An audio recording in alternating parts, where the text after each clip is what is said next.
I feel good, I feel bad. I want something, I don't want something. I'm a man, I'm a woman. I'm in gender transition, whatever. There's an I there. That's constant in every one of our experiences. We might not verbalize it. We might not think about it. We might not think, oh, do I exist? But there's always a sense of presence awareness. So, does this sense of I change? So the first thing we've done is establish what the I is. We've said it's the perceiver. It's not perceived. Right? And we've done that analysis and realised it's subject and under. Presence awareness is the perceiver. The body, mind, and world are perceived. Therefore, they're not this essence of who I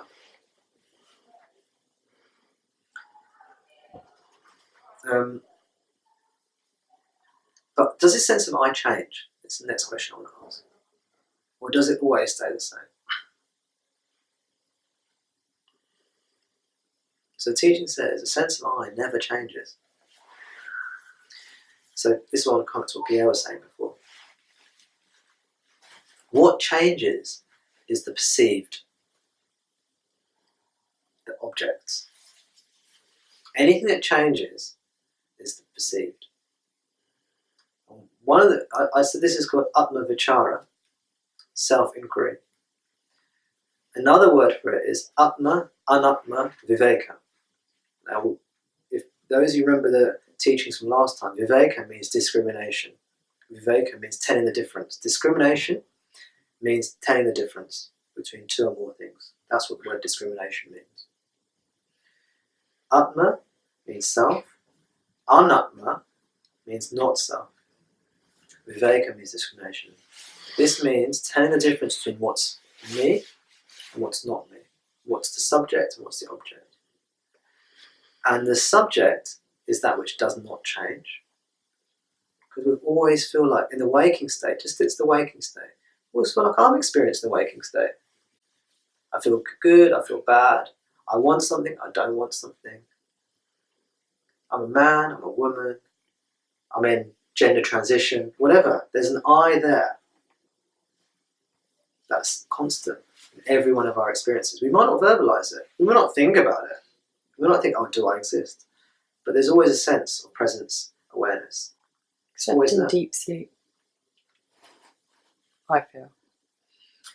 The teachings, the conceptual teachings will say in deep sleep that presence awareness still is there. Oh. Yeah. But what's happening is there's no experience. So it's not, you can't remember it. And there's some technical things that happen in the teachings. We don't need to understand that actually for these teachings to work. It's a bit of a tangent, but it can be useful for some people, that kind of teaching. But so you say, well, I do change. I do change, I used to think one thing today, I think another thing another day. And my views have changed. My body's changed. I was a baby, then I got bigger, and now I'm an adult. But what about that sense of I? Has that changed? You say, well, my body's changed, I've changed, but it's still you, isn't it? It's your body's changed, but there's something about it that's still the same. It's like, well, it's still me, it's my body that's changed, but it's just, the I is still the same. Does it make sense? It's still the same you looking out through these eyes. The eyes might have changed, the body might have changed, what you're looking at has changed. The opinions and the thoughts and the feelings and the intelligence and the skills that you've acquired might have all changed. But there's something very, very basic that stayed the same. I want you to all to get a sense of that. I want you to think back to when you were 15 years old and feel that actually that was the same person, essential person, the person that was looking out through your 15-year-old eyes as looking out through your eyes now. Does everyone have a sense of that, or do some people struggle with that? I don't really know. Anyone I have else? memories of sensations and things. I can think of, say, a time, I think of a memory, say, 10 years ago, when I can remember feeling a bit like this. Mm. So sort of sensation in the body feels familiar as a memory. I think, oh yeah, on that day I felt that thing too. What about this morning? I don't really remember. Oh, okay. So I remember this morning. You remember this morning? Do you feel like you're the same person now as you were this morning? Well, I only really have memories of sensations and memories of images. Of course. But I couldn't say that I couldn't say that there has been a sense of self at any time in the past. Mm. I only have memories of. All we can go on is by memories, because it's not this morning now. It's the evening. But do you remember being around this morning? I'm assuming you were awake and up and about this morning. Well, I have memories of what I saw, what I felt in the body. Exactly. But I couldn't say that there was a sense of I there. I only have memories of those bits and pieces. Yeah. So there's a memory. Okay. Was there a subject? Well, there's a memory now. There's a memory now of something that happened then, right? So, say you're brushing your teeth in the morning. Yeah. There's an experience of brushing your teeth. Yeah, isn't there? Well, I have memories now of those sensations. Yeah. Okay. Yeah. So anything you're experiencing. So there's a subject there experiencing. Well, I don't know. I feel as though that's something that's just been added. So right now, I feel, well, I'm going to avoid this English language thing with the I. Mm. See, so right now, there appear to be senses in the body. I appear to be hearing things. I appear to be seeing things. So don't get this teaching. So I'm going to leave that for now, but I'm just going to make one point, which is that when you say I'm hearing things, what this teaching is pointing out, and it's not a true teaching, it's a conceptual teaching. And I remember this happened the same when we went through this last time. We had the same kind of dialogue, and it's absolutely fine. And as the teaching progressed, what Pierre is saying should become more and more important. But for now, I don't want to go down that route because it takes us off where we're trying to go with the concepts. But the thing to point out is that there's whatever's been experienced, there's a sense that it's being experienced. There's a sense it's being experienced, and there's an experiencer.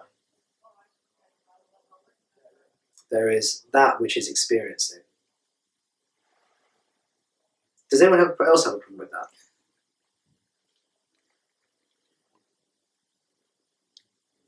So, does everyone have a sense that actually the them that was looking through the 15-year-old eyes is the same as what's looking out through the eyes now? Yeah. No? Well, not really, I guess. What's it like for you then? I think we change, isn't it? Yeah. What I'm trying to say is that. Yeah, I would say like kind of different people, really. Different people. Yeah. So how are they different? I mean, some people stay the same. No, you. Just talk about yourself. Yeah, but I mean, yes. For myself, yes. Completely different. So you don't have to go into specifics, but what kind of things have changed? Maybe your beliefs or your behaviour? Yeah, everything. Yeah? Perfect. So what I'm saying is that there's a sense that you have changed. Yeah. Yeah. But what about the you?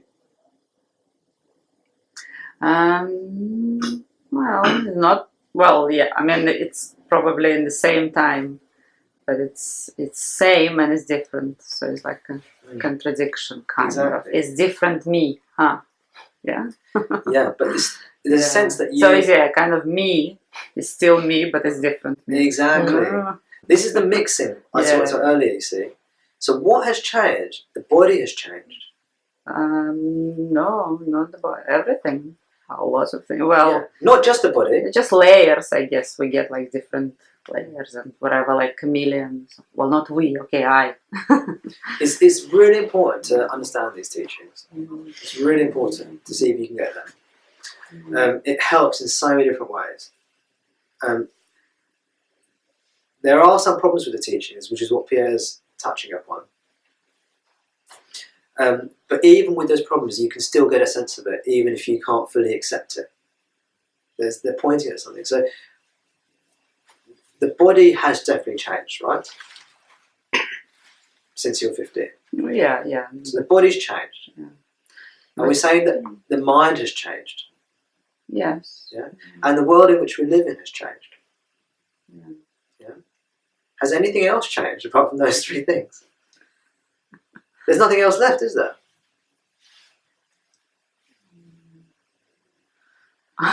Well, Maybe there is for you. well, maybe not. Yeah, but yes. So if you look at if you just look at External things, kind of. Yeah. what we would call external things in the world have changed. And what we Yeah. would normally call internal things, like our body and mind, are also changing. Yeah. Constantly. You know, our mind is not the same this morning as it is now. Maybe it was more tired in the morning.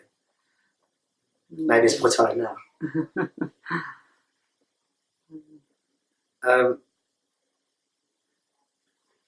But there's an aspect of our experience which is unchanged.